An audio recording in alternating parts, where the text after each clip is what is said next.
Hey, beautiful people. This is Nika. And Cliff. You know what time it is.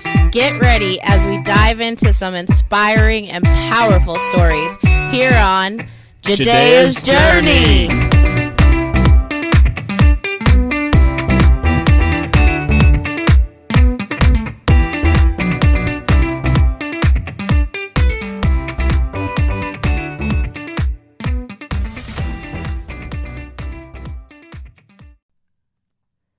All right, episode 3. We're back. Back like we never exciting. left. Back like we never left. All right, hype man.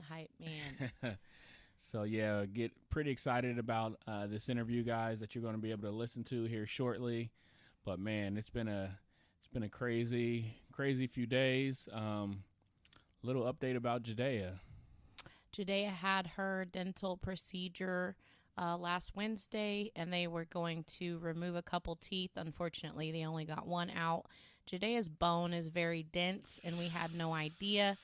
That came from Dad. Thank you. I'll take the blame for that. So they accept responsibility. they got one out. Unfortunately, it took over an hour for one tooth, and it had to come out in bits and pieces. And the dentist, who has been a dentist for 24 years, said she's never been so exhausted after a tooth extraction. So she now has to go to an oral surgeon. So just keep her in your thoughts and prayers. And the journey is not over for her yet as far as dental problems. Okay, let's gear up and get ready to listen to a powerful story, Kheaven's journey. Yo, DJ, drop that. Go ahead. All right. Okay. So I'm excited about this interview, you guys. This is a young lady that I know very well, and I'm going to have her kind of jump into it and introduce herself and her family, and give us a little detail there. Go ahead. Take it away, Amy. Hey.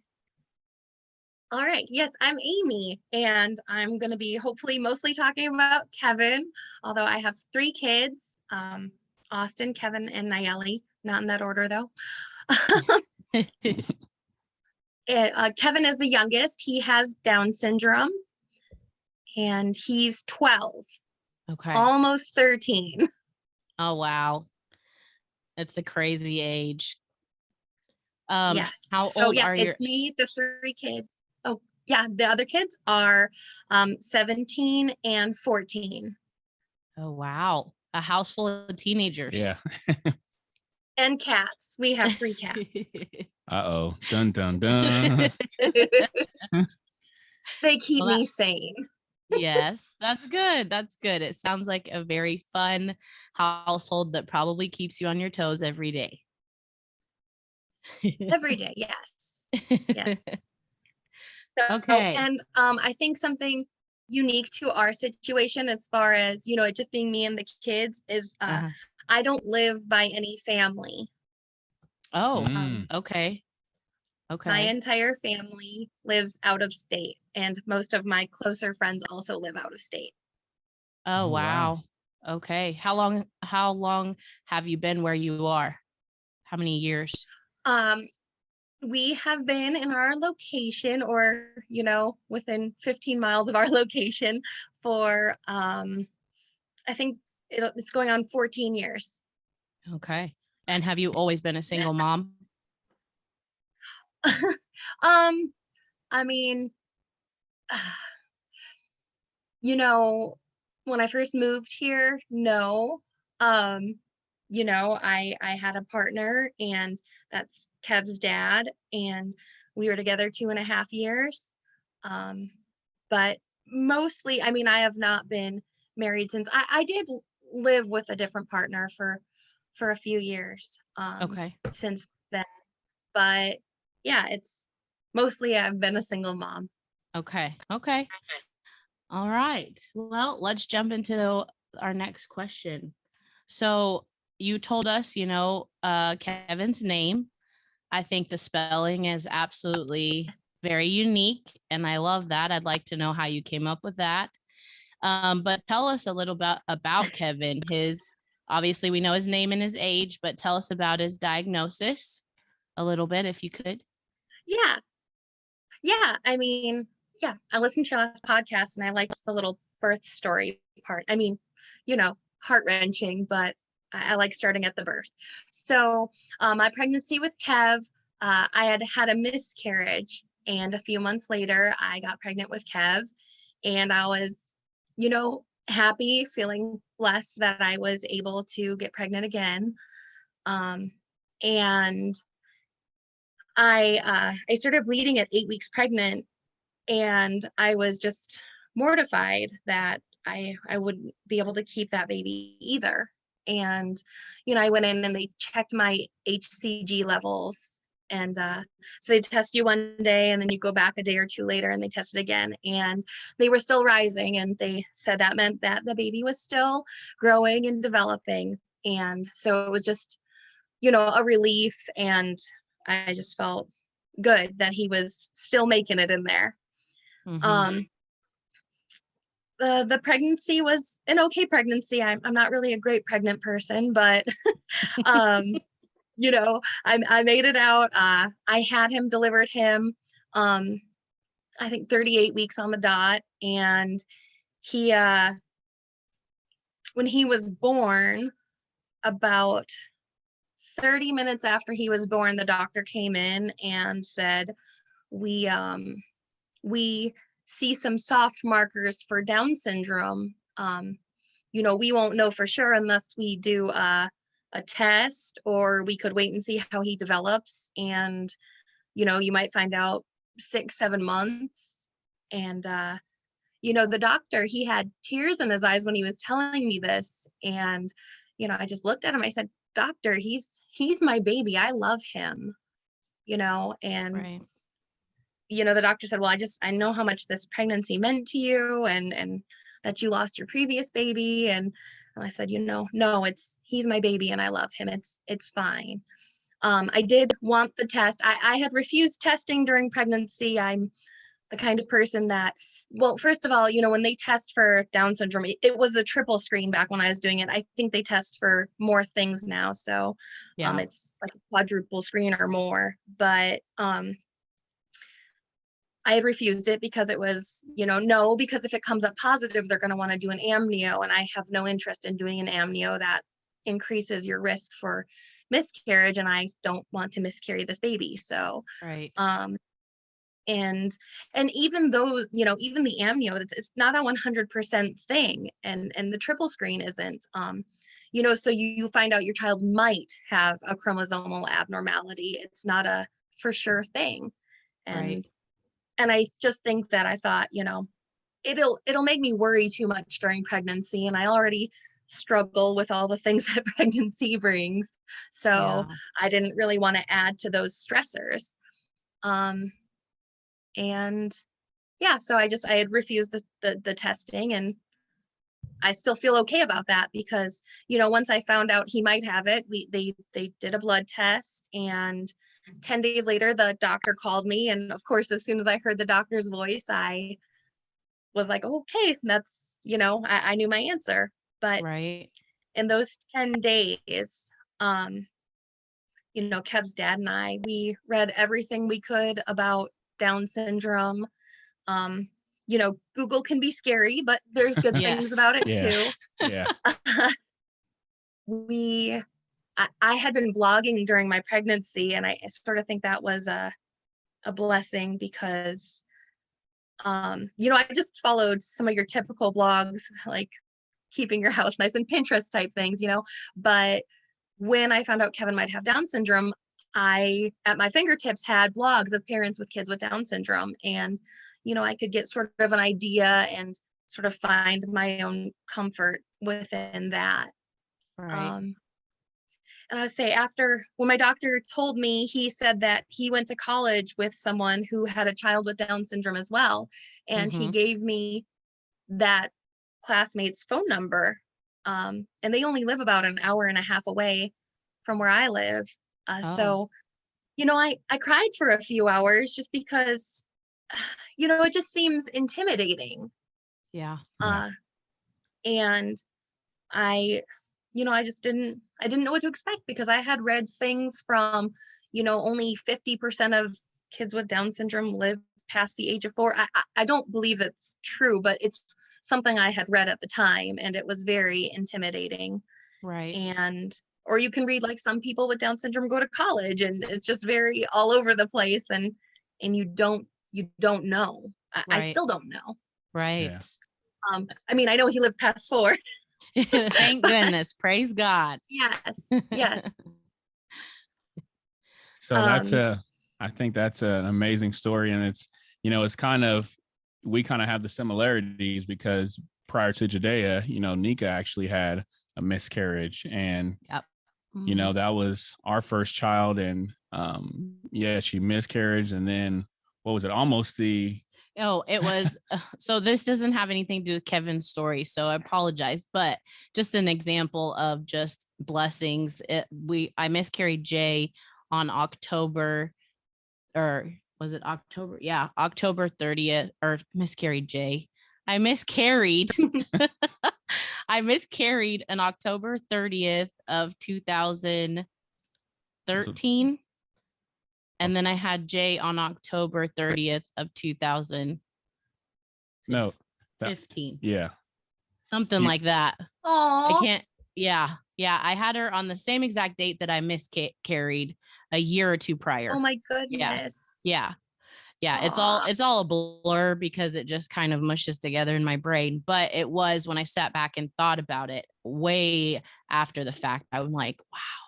But my pregnancy was normal, just like you said, things were normal. But so there are a lot of similarities in the story. It's cool to hear, intriguing to hear. Yeah, definitely.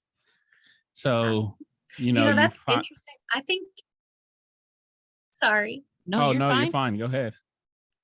I was just going to say, I think Kheaven was actually, his true due date was right around that same time that I miscarried also. Isn't that crazy?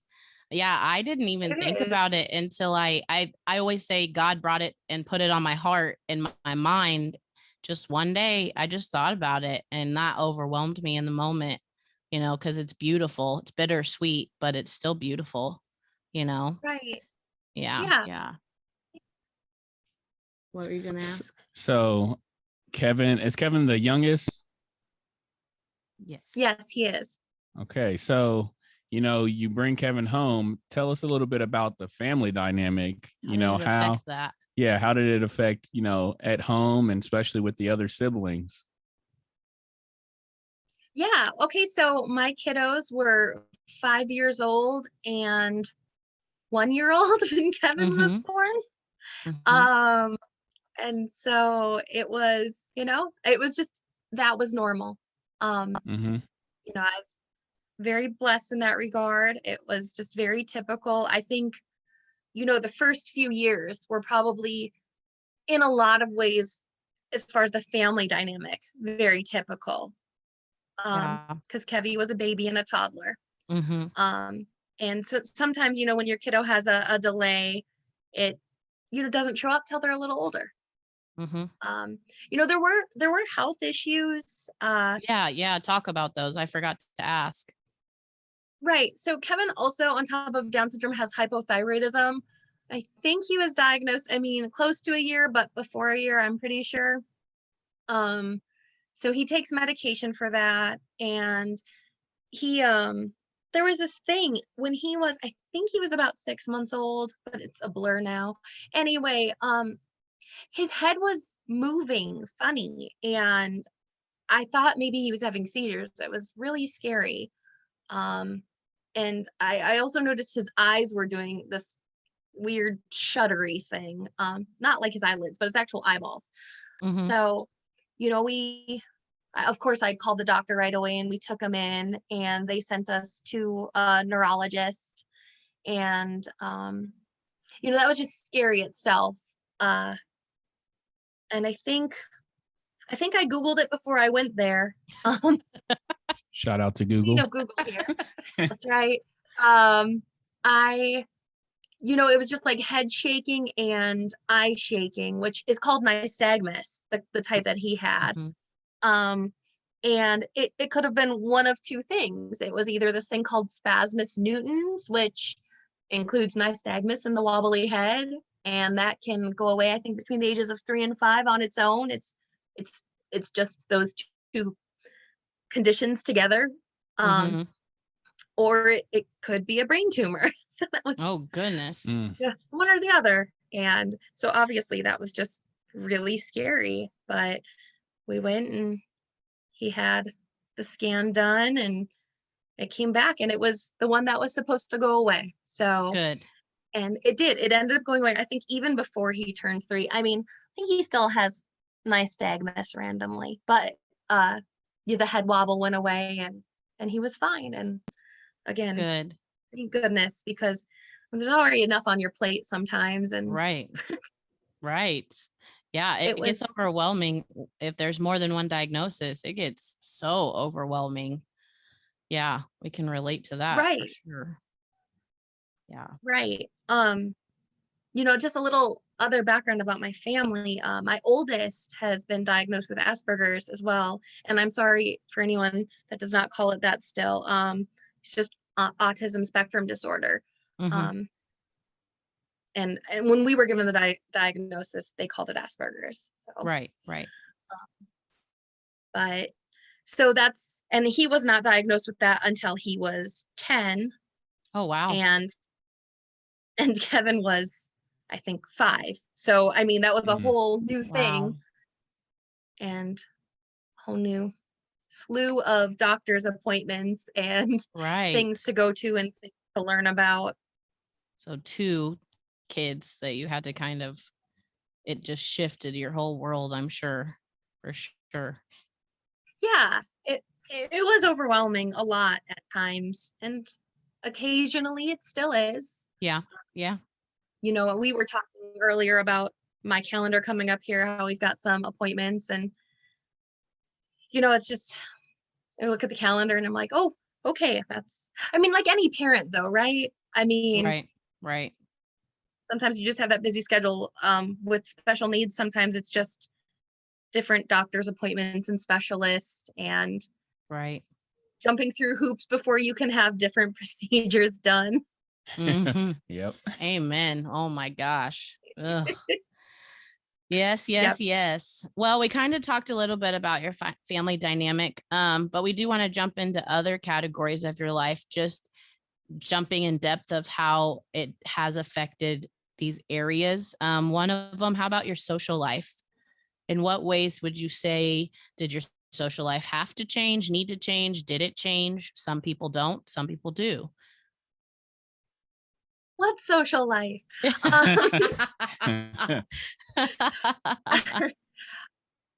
Yeah.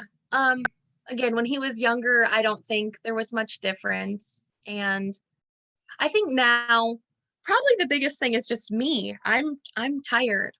I'm tired a lot. And I just it seems like after doing so many things or after giving so much energy trying to convince your child to do something they don't want to do, or just menial things like taking a bath.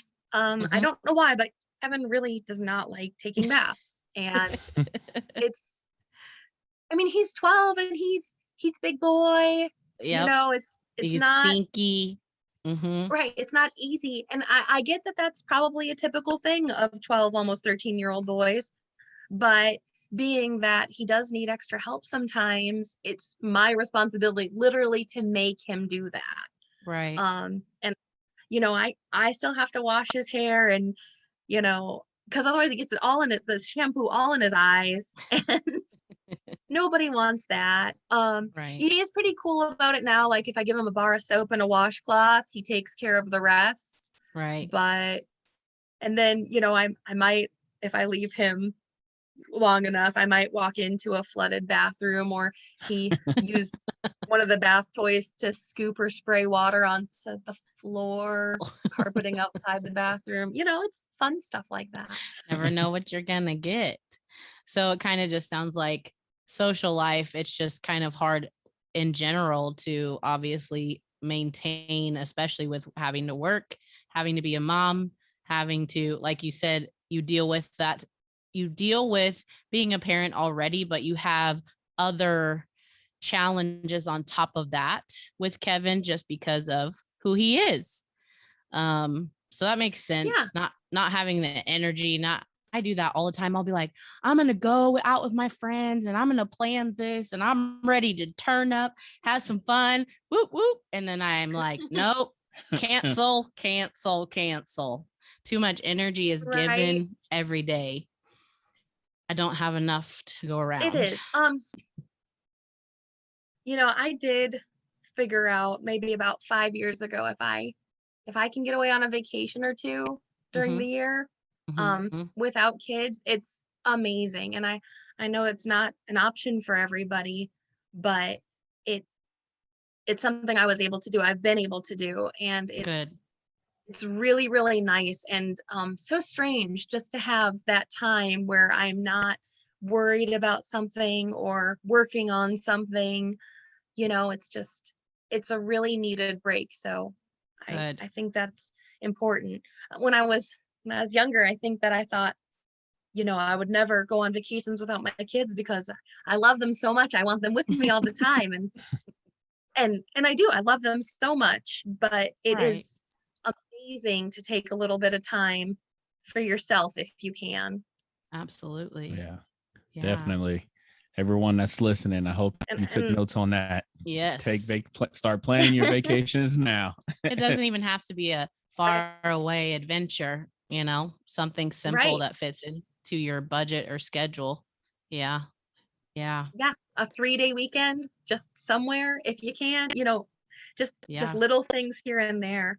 Absolutely. Also, I stayed home with the kids for 6 years because with the appointments I had for Kev and for Ost, there was no way I could have maintained a job. And it's back when Kevy was, going to the hospital. I mean, not all the time, but enough. He would get croup and we'd end up in the ER in the middle of the night. And you can't maintain a job that you can't show up for because your kiddo's sick. Mhm. If it's not a flexible kind of job. I'm really, really lucky right now. I have a job, where they do understand when things like that come up. Good. And it's amazing to have a supportive workplace. That's awesome. That's Definitely. Yeah. awesome. Yeah. So with all the, everything we just kind of talked about, and we talked about you being able to take those vacations to get a little break.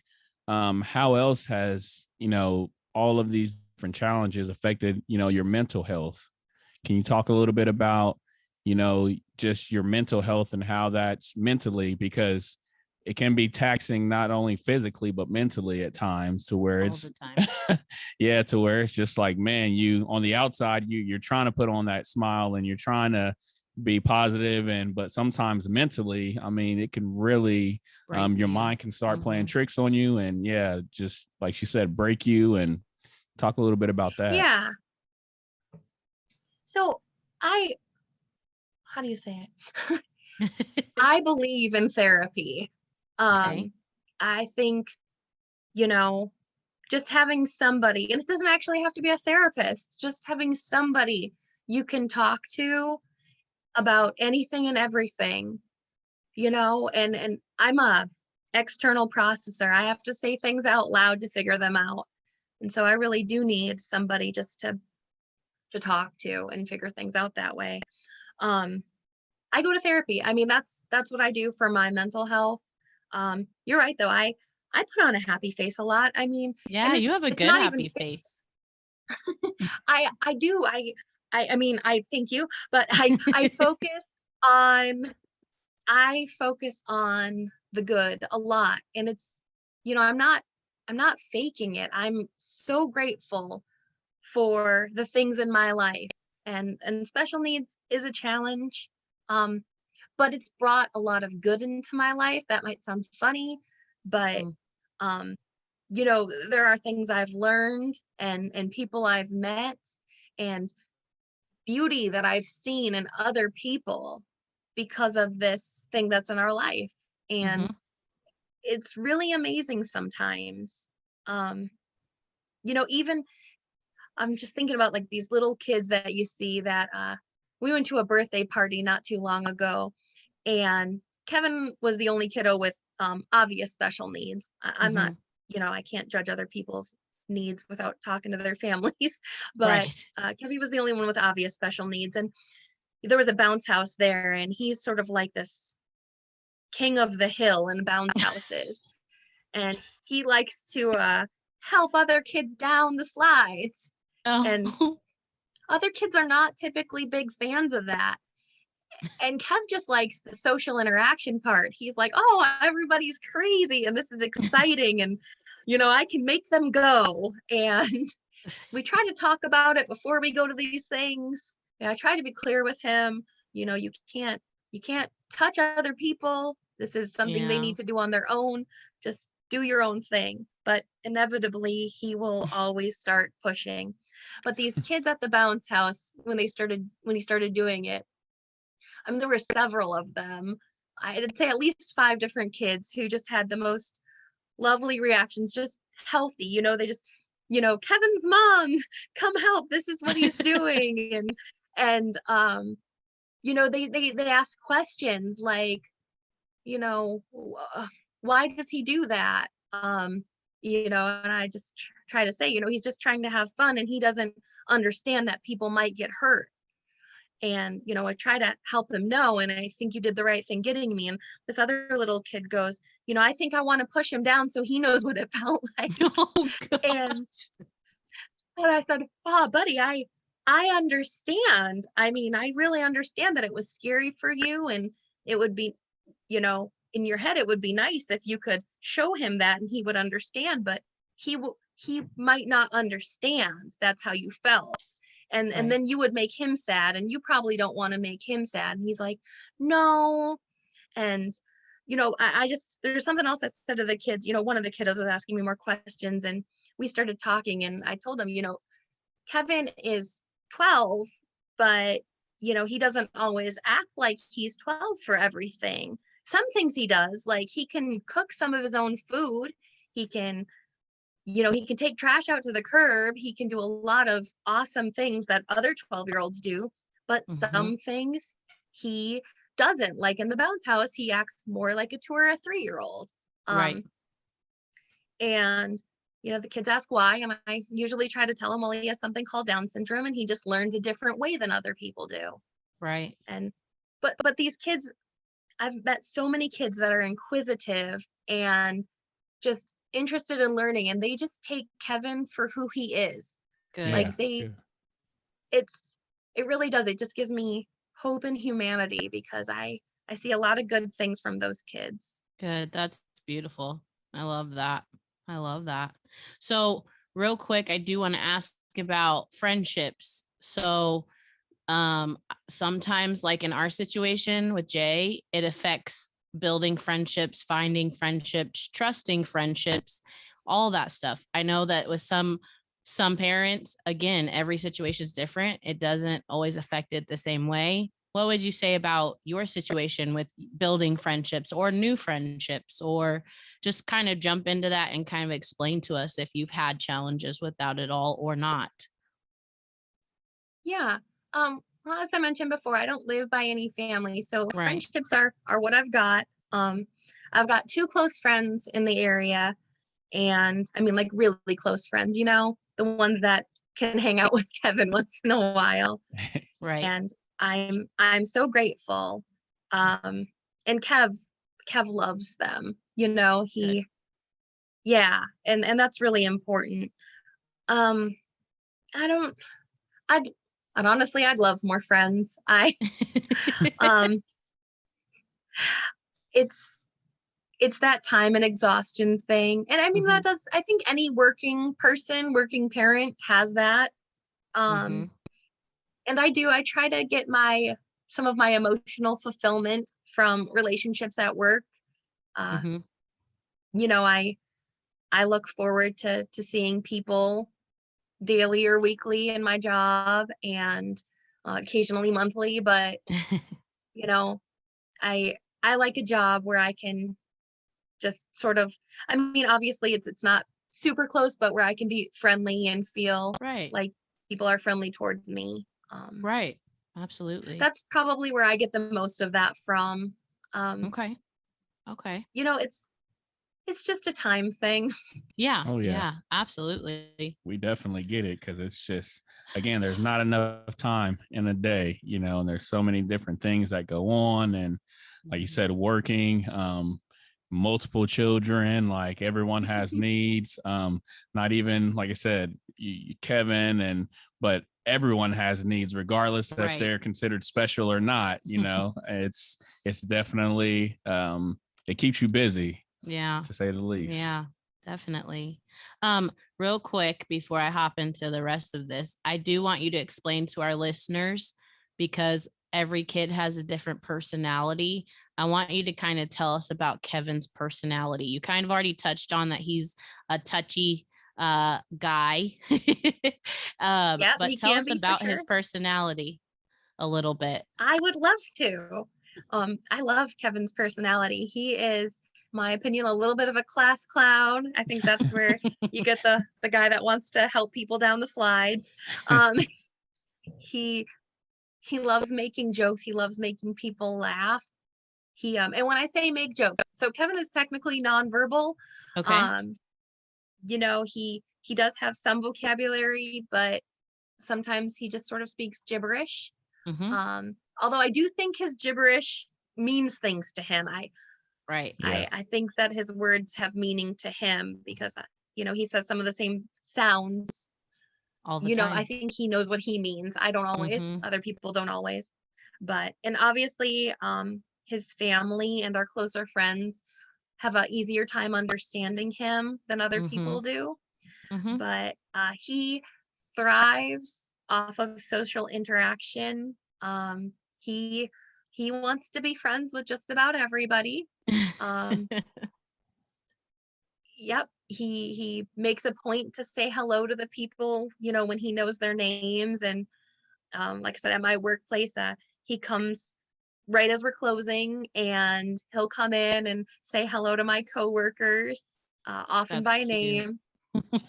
And no, it's precious. And he you know he's really good at shaking hands, which I find adorable, because sometimes he'll go up to like a 2-year-old and go to shake their hand. Oh, that's too um, funny. it's pretty cute. And I love when they shake his hand back. I'm like, wow, they know how to shake hands too. That's awesome.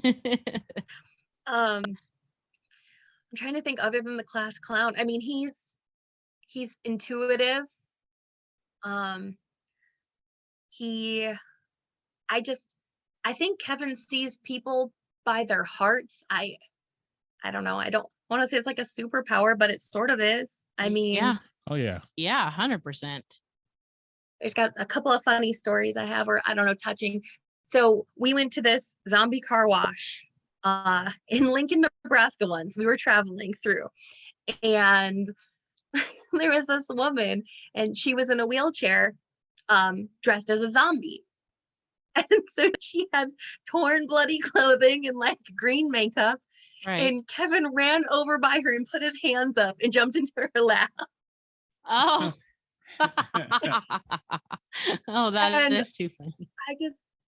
and she was in love with him. And I thought it was great. I was like, my kid is so accepting. He even thinks zombies are nice if they are. Right. Yeah. So I thought Oh, that man. was pretty cool. I was pretty pleased with that. And then Yeah. this other time, um, and I don't know, not to knock my own character, but you know, we had went to this McDonald's once, and there was a woman in there, and I think she was homeless. Mhm. And I was with my kids, and I mean, I don't think homeless people are bad. I understand they have Right. struggles, but you could tell she hadn't bathed in a while. And you know, I just wanted to get the food and go. Right. I think that's probably a somewhat typical reaction to that. Oh, But absolutely. Yeah. I would be the same way. Kevin, Kevin went across the McDonald's, and he went over by her, and he went to give her a hug. And he doesn't hug everybody. Like I said, he likes to shake hands. Sometimes he doesn't even go by people. I mean, he doesn't hug everybody. But he went over by her and he gave her a hug. And I mean, I'm not gonna, he was already there. I'm not gonna like yell, no, don't hug. Right. I mean, there might be some situations where I do, but there was nothing inherently wrong with her. So, and so he hugged her, and he's got good hugs, you know, the bear hug thing. And, you know, I went over by him just to bring him back so we could order our food. And she looked at me and she goes, thank you for letting him hug me. Oh, wow. And I feel like in that moment, I realized my own bias. Yeah. And where I was wrong, just, you know, for my pre-assumption, or whatever it was I was having go on in my head. And, you know, I just said, no, it's fine. And at that moment, I felt led as well to hug her. And I just think, like I said, Kheaven sees people's hearts, and I feel like we could all just learn so much from that. Right. Yeah. Absolutely. But he does. He teaches me, or helps me be the best version of myself, I think. And I think other people have learned from him as well. And I think that's pretty cool. Yeah. Yeah, I definitely, you know, I would agree that, you know, it's like he's a gift. And, you know, sometimes with life, we can get so, you know, just worked up about every little thing. And it's like, even with Jadea, sometimes I'll realize I might have a stressful day at work and like anxiety about different things, financial stuff, whatever the case is. And then sometimes I'll look at her and she's in her little happy hyper mode where she's just like being goofy and kicking her arms and just being super goofy. And I'll just look at her and smile and just like, you know, it's like she doesn't even have a care in the world. Like it's like what stresses us out and makes us unhappy doesn't even penetrate their hearts. Yeah. And it doesn't affect them the same way. And it's in those moments I'll look at her and like, it's almost like God will tell me like, you need to take notes. Right. Like, look how she's acting right now. Like you need to take some notes. Absolutely. That's a good way to put it. Yeah. I would agree. A lot of people have this thing that they often say about people with Down syndrome. It's just like, oh, they're happy all the time. And that's really not true. Does he struggle with behaviors? Yeah, sometimes. I don't know how much more or less than other kids his same age. Both my boys have special needs, so I don't know particularly what a typical boy would act like. You know, my oldest had meltdowns a lot when he was, you know, between 10 and 13. Kheaven, you know, he struggles with some things. He's really stubborn. You know, I can tell him something and he can just act like he can't hear me at all, but he can hear Toast Pop from 2 rooms away. So I know that his hearing is good. He yeah, so he's grounded from his iPad right now because today I was like, you need to turn that down, and he just completely ignores me. And I give ample warnings, and finally I was like, you know what, no, we're done with this today. And it was probably time anyway. But no, so I was gonna say is Kheaven he's not happy all the time. He has a wide range of emotions. Anger sometimes, and yeah, he can try to rip things up or throw things if he's angry. Today it was going to be a receipt. It really wasn't anything important. Typically, thank goodness, it's not important things. He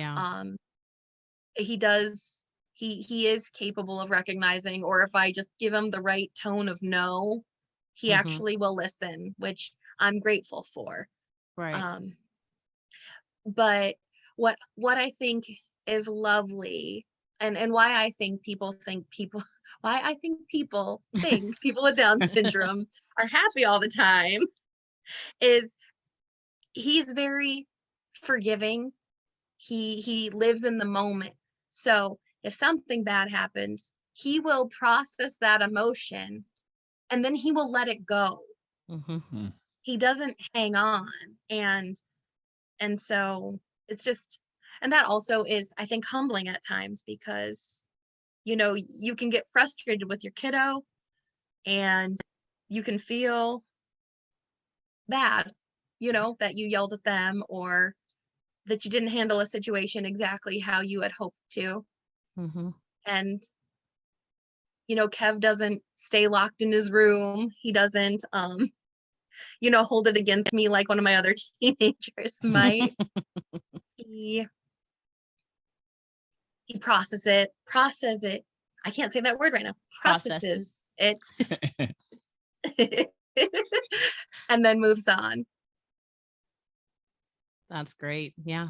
Yeah, I think that's definitely amazing. Just the lessons that they teach us, you know, Yeah. it's So true. huge. Let's go down to, we got one final question that we want to ask you, because you kind of talked about, you know, the positive ways that your journey has helped you grow as a person. But let's talk about any advice you may have for any parent, any family that may have a special needs child. That are new to the journey, or Yeah. even people who, I mean, they don't necessarily have to have a special needs child, but you know, a piece of encouragement, advice, whatever you could give to help encourage them through their journey or the journey they might be embarking upon soon, not knowing the Yeah. situation. Right. You know, I'm not an expert. I still go everything day by day, moment by moment. But you know, if you're gonna have a baby with special needs, or if you have a new baby with special needs, I would just say enjoy the little things. You know, enjoy the little things that are big things to you. Yes. Right. You know, there's always, sometimes our kids with special needs take longer to hit certain marks, but in a way that's beautiful because we have this extended time where we can be proud of these things. And, you know, Kev wasn't potty trained, I think, until he was 8. But Mm-hmm. I mean, it was just amazing when he was, because sometimes they don't. Mm-hmm. And just, I definitely think in our lives, probably for all families, the little things are the big things. Yeah. Right. Absolutely. And And I think sometimes the journey is what it's all about. It's not about some end goal. It's about all those things we learn in between. Yeah. I like that. I've never thought about that. I like that. That's beautiful. Yeah. I like to say beautiful a lot. That was beautiful. It's a good word. Well, we really appreciate you taking the time to do this interview, Amy, and just learning a little bit about Kheaven. I know there's obviously much more about him, but we just really appreciate you letting us in and learning about him. And you're one of the most wonderful people I've ever met. Just a great heart. So I'm excited for everyone to listen to this podcast episode. I think it will be very inspiring for a lot of people. So thank you so much for your time. We really appreciate you. Thank you, Nika. Absolutely. And thank you both for what you're doing and taking the time to get to know some of us and our journeys. Absolutely.